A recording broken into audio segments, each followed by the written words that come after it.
Hello everybody, it's Choderesco from Elirion. Today we are going to talk about 3 games of the first 2 weeks in the summer split of the major regions which had exciting drafts. Starting off with the LEC, Team Vitality vs Schalke in week 1, day 1. The first bans of Team Vitality were Trundle, Syndra and Karma. Trundle is a decent pick, but not first pick or ban worthy. He is very situationable.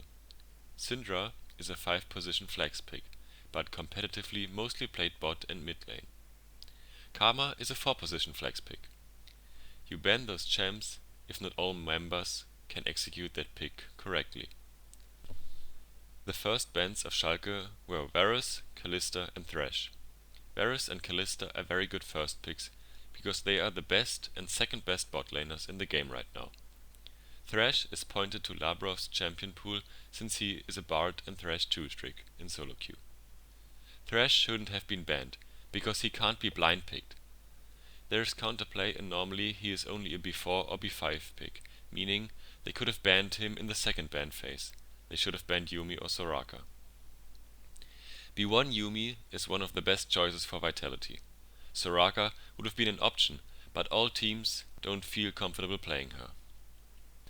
R1 Aphelios is good. The only problem for him is that he gets countered by control mages bot or mid, since they can form terrain, which does not allow him to position properly later on.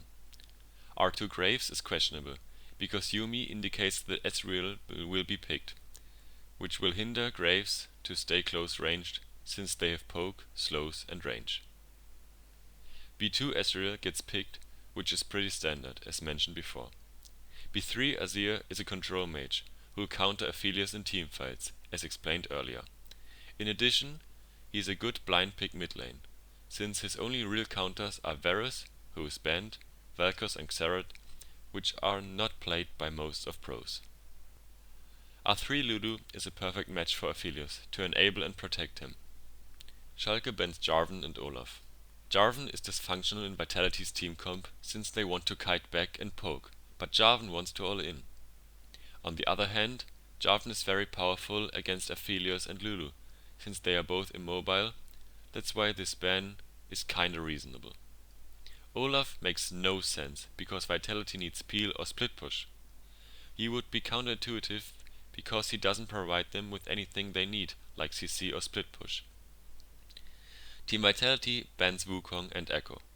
Wukong is an unnecessary ban, because their comp is good against him, for example if Azir uses Emperor's Divide to push him away. Echo is a smart ban, because he is good against long range comps and strong vs Azir in lane. He forces Azir to build mana, because he can't match the push of Echo. Azir does not want to get mana, since he'll be delaying his power spikes.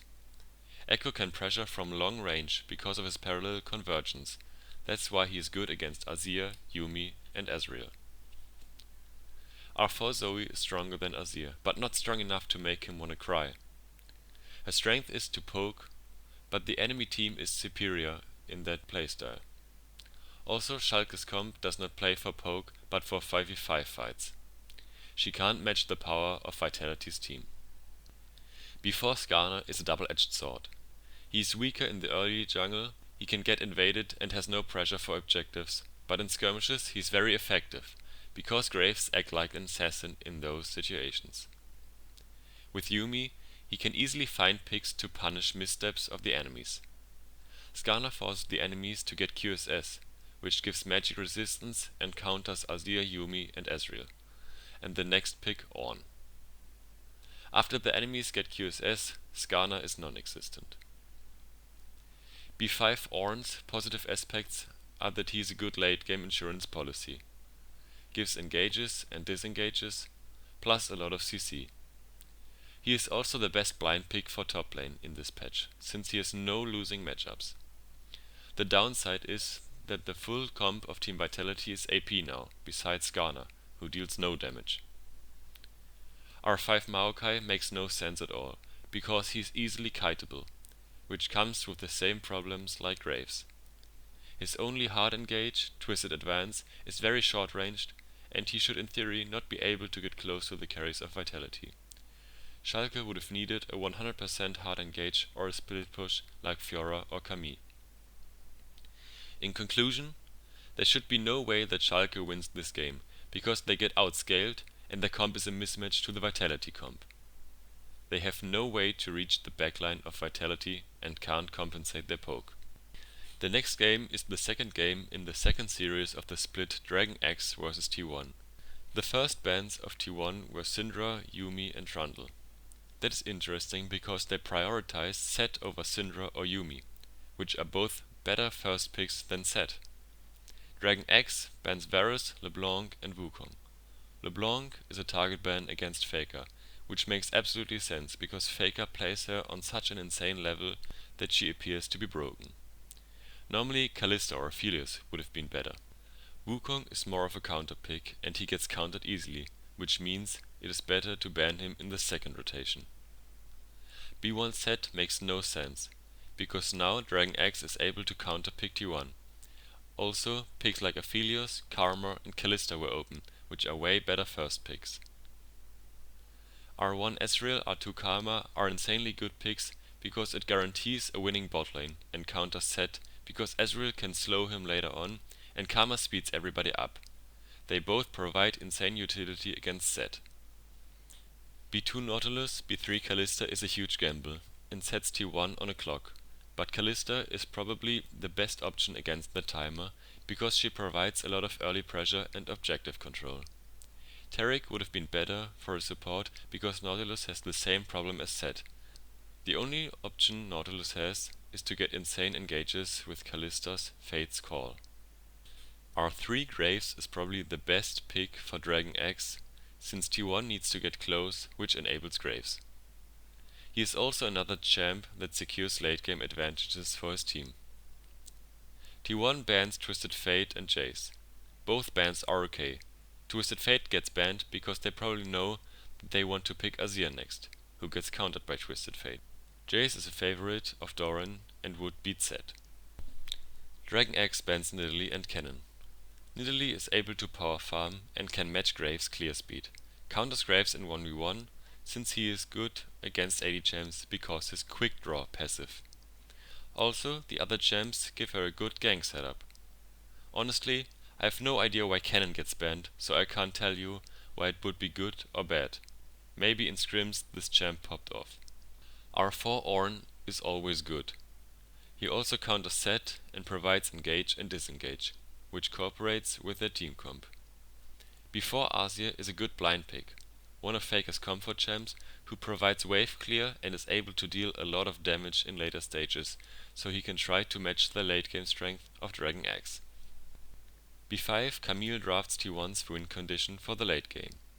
She has a hard matchup against Ornn in the early stages of the game, but after 2 items she wins the skirmishes. Dragon X didn't pick anything that can stop her split pushing in the late game. This pick brings T1 a clear win condition that they are able to play around. With just this one pick, they turned a lost draft into a 50-50 draft. It's basically a race at this moment. Split push Camille was the winning 4v4 or 5v4 of Dragon X comp. Now the Azir pick makes even more sense because T1 can stand behind the protection of the turrets and he can wave clear from a safe distance. R5 Dragon X finds a great answer to Azir with Echo, because he pushes the lane and forces Azir to build mana, and also can match Camille until she reaches 3 items. He also wins time for his bot side to win the game. He threatens the backline and can impair the spacing and positioning of Kalista and Azir with extreme high range due to his parallel convergence. The draft was insane by both sides. The win conditions don't interfere with each other. T1 can split better, but Dragon X can play for objectives around their poke and disengage. Both teams can win this game based on the draft, and that's extremely rare, but how it should be. Normally, there's a clear winner or a loser after the draft. The last game we'll discuss happened in the LCS, TSM vs Flyquest, Week 2, Day 2. The first bans of TSM were Graves, Yuumi and Bard. Graves is a power pick, so a good ban for blue because he's stronger red side, thanks to the position of the Drake and Baron and the topside focus XP camps. Yuumi is a reasonable ban, but could be first picked by TSM. but they are probably not comfortable picking her. The Bard ban is not good in the first ban rotation, since he is picked R4 or R5, so they could have banned someone else and him in the second rotation. The bans of Flyquest were Varus, Kalista and Zed. Varus and Kalista are standard bans. Zed is nonsense, because he is only good as a counterpick for certain team comps. He is good if the enemies got tanky melee champs. Against range he has no chance to get close to them. B1 Syndra is fine, because she's a good flex pick. Also, it's kinda sure that Flyquest will go with Aphelios, who gets thematically countered by her. R1 Aphelios is still acceptable, because he has 200 years of experience. The only downside is Syndra. R2 contains the placebo-picked Trundle. This champ is normally not good, and also the only showed pick of TSM is Syndra, who is extremely powerful against Trundle, cause he can't reach her because of Scatter the Weak. B2 Lee Sin, B3 Nautilus are both bad for common reasons. They need to get ahead, but if they don't, after 10 minutes, they become living pink wards. R3 Ornn is an insane blind pick top lane. Also, he only needs to get magic resistance at the moment, since B2, B3 deal no damage, but in the end, it also depends on his lane opponent. The bans of TSM were Braum and Cassiopeia. Both picks are strong against their champs because they counter melee engaged champs as Lee Sin and Nautilus. If they want to go in, Braum uses Glacial Fissure, and his passive is effective against those champs. Cassio's whole kit weakens them, especially her Miasma, to disable enemy movement. The Cassio ban shows that TSM is not willing to flex Syndra, since she counters Cassiopeia in lane and later stages. The bans of Flyquest were Mordekaiser and LeBlanc. Mordekaiser is an unnecessary ban, because Ornn counters him. But most of the pro players didn't figure it out, because they lacked testing this matchup in solo queue, since Ornn isn't considered the most fun to play champ, so they can't reach his limits. LeBlanc and Mordekaiser both deal AP damage, and have lots of CC.